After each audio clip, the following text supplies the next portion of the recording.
bien, bonjour à toutes et à tous, bienvenue au conservatoire et refuge pour Saint-Jean-d'Angers de la mission française de protection. Bienvenue dans l'infirmerie de premiers soins de la MFP. Je vous présente Sabrina. Alors sachez que ce petit bonus est consacré à la présentation de Mookie et Sabrina. Sabrina que vous voyez là, Mookie on va dire son bébé, car Sabrina en fait est la mère nourricière de Mookie. Comme vous pouvez le voir, ils sont pansés, ils sont actuellement en convalescence due à une opération chirurgicale qu'ils ont dû subir dernièrement pour les stériliser. Je reviendrai sur la stérilisation qui peut vous paraître un peu paradoxale en rapport avec notre programme de reproduction, de préservation de l'espèce. Brièvement, je vous décris l'espèce et l'origine de Mookie et Sabrina. Sabrina, qui est âgée de 4 ans, a été recueillie aux abords du lac de Créteil, où elle a été abandonnée par ses détenteurs illégaux qui craignaient des représailles judiciaires, donc issus du trafic criminel d'animaux sauvages. Et quant à Mookie, c'est un couple originaire du Sud qui a dilapidé ses économies de vacances pour le racheter à un couple, à une famille du voyage qui se servait de lui comme une poupée, comme un chiffon, en le faisant fumer, etc., en jouant avec lui comme une poupée. Donc voilà pour l'ensemble de l'histoire de Sabrina. Alors quels sont ces singes ? Et pourquoi sont-ils si convoités en Europe? Ce sont donc des Macaca sylvanus, appelés vulgairement magos, originaires de l'Atlas marocain et des régions montagneuses d'Algérie, issus du trafic criminel d'animaux sauvages en Europe. Les plus importants, l'espèce la plus importée illégalement en France, qui détient le triste record donc de cette importation illégale de ces singes. Et pourquoi? C'est tout simplement pour la bonne raison que c'est une espèce de singe qui s'adapte très facilement à notre climat occidental, puisqu'ils peuvent supporter des variations de température de l'ordre de -20 à -25 degrés à +40, donc ils supportent très bien le froid, la grande chaleur. C'est des singes au niveau alimentaire très opportunistes, ils se nourrissent essentiellement, malgré qu'ils soient végétariens, de végétaux, d'écorces, ils sont insectivores, etc. Donc vous tombez bien, parce que c'est l'heure du nourrissage de Mookie et Sabrina, et je vous invite à m'accompagner pour leur donner ensemble leur repas de la journée. Allez, on y va.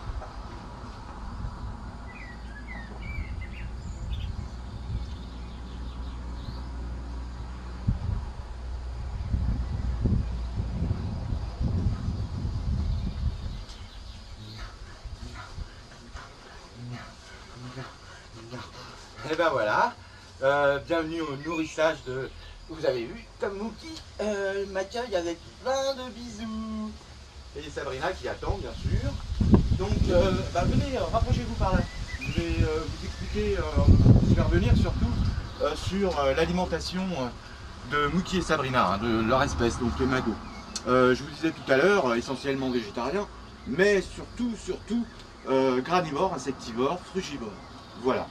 Ils sont un peu carnivores, mais en cas où ils ne trouveraient rien d'autre dans la nature. Donc, ils se nourrissent aussi de petits œufs dans les nids, etc. Mais regardez, hein, en gros, le nourrissage consiste à les nourrir de fruits, de légumes, si possible bio, comme c'est le cas ici, aubergines, pour les graines, hein, comme ils sont granivores, cacahuètes et noix, tomates cerises.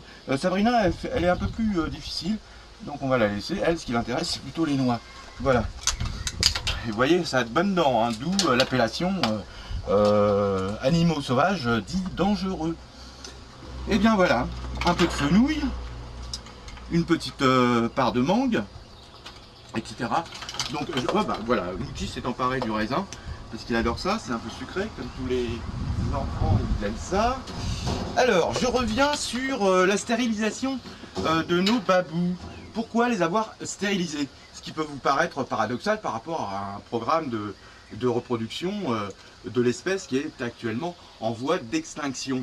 Eh bien, tout simplement pour lutter contre le trafic criminel d'animaux sauvages. Ça permet au pouvoir public de contrôler les naissances, car de toute façon, des structures bien spécialisées travaillent déjà sur l'élevage en vue de régénérer cette espèce. Voilà pour la raison pour laquelle on les a stérilisés, comme on stérilise un chat ou un chien, etc. Donc il faut savoir que l'opération de stérilisation chirurgicale pour les singes est vraiment plus compliquée que les animaux domestiques, dans la mesure où le singe, par nature, quelle que soit l'espèce, est cardiaque. Donc les effets secondaires peuvent être dramatiques certaines fois. Donc voilà. Voilà pour l'essentiel. Alors vous voyez, ils ont encore des traces, comme Sabrina, qui a sur le dos des traces du pansement qu'on a dû lui enlever en coupant les poils, etc. Enfin, c'est une vraie catastrophe, mais ça va repousser. Voilà. Sabrina, la peintre Sabrina, en fait c'est les singes peintres. Tous les tableaux que je vous présente sur Facebook, le catalogue de leur peinture, etc., eh bien c'est eux, essentiellement, qui œuvrent, les derniers représentants de leur espèce, les derniers représentants médiatiques, qui, à travers leur peinture, véhiculent la cause pour laquelle la MFP se bat, c'est-à-dire sauvegarder l'espèce.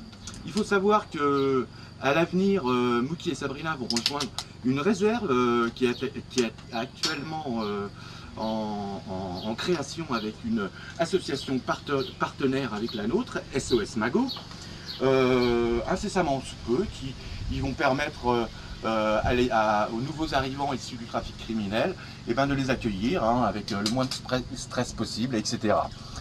Qu'est-ce que je voulais vous dire d'essentiel? Je sais pas, j'ai un petit trou, donc on va couper le temps que je réfléchisse et je vous reprends, d'accord? Alors pour les plus extrémistes, ceux qui disent mais d'accord, la MFP œuvre pour les singes en danger, mais les singes en danger, qu'est-ce qu'ils ont à faire dans des lieux comme ça, captifs, enfermés, sans liberté, etc. Eh bien, la raison en est très simple, c'est qu'il faut savoir que les acteurs du trafic criminel d'animaux sauvages, aujourd'hui, ne manquent pas de souffle, pas d'idées pour aller se servir directement dans les refuges, dans les réserves, dans les parcs zoologiques, etc. Donc, si je peux me permettre, Alban, tu as le doigt devant l'objectif, voilà, ça devrait aller mieux. Et puis voilà, concernant la captivité, il faut savoir que Mouki et Sabrina ont été lâchés en forêt dans le cadre de notre programme de désimprégnation de l'homme et réadaptation sauvage à la vie sauvage de ces deux mêmes singes, avant même qu'on ait eu un arrêté préfectoral nous l'interdisant parce qu'on les lâchait dans des forêts dites publiques. Donc voilà l'essentiel de la raison pour laquelle on est dans l'obligation de les détenir captifs dans leur enclos. Alors je vous rassure, leur enclos, vous avez vu, il y a un enclos ouvert, ils peuvent prendre la pluie, le soleil, ils peuvent se baigner. Voilà, on va essayer de montrer ça avec Mouki. T'aimes bien Mouki? Regarde. Oh, ah,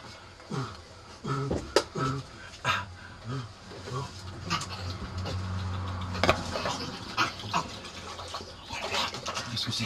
Qu'est-ce que c'est?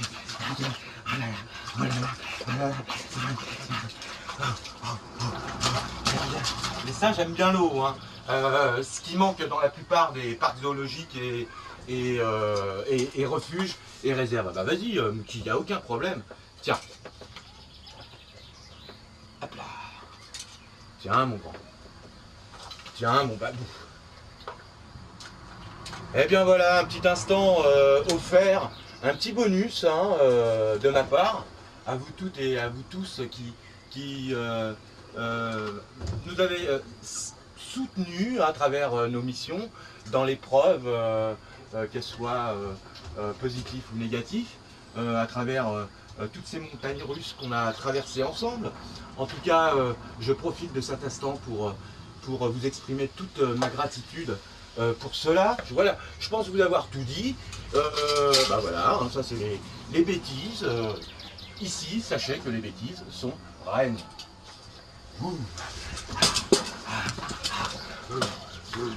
Ben, bye bye. Bonne fin de week-end à vous toutes et à vous tous. Et puis, nouveau rendez-vous le 7 ou 8 juin prochain sur Facebook et dans notre prochain web magazine. Ok? Allez, je vous embrasse toutes et tous très très fort. Bye bye.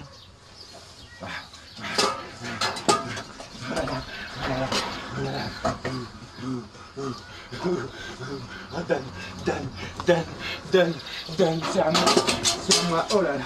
Vous avez vu comment ça peut être violent, hein. Alors, en fait, un singe, ça a la force, une force décuplée, hein, de 7 à 8 fois supérieure à celle d'un homme. Voilà, pour la petite chose. On coupe.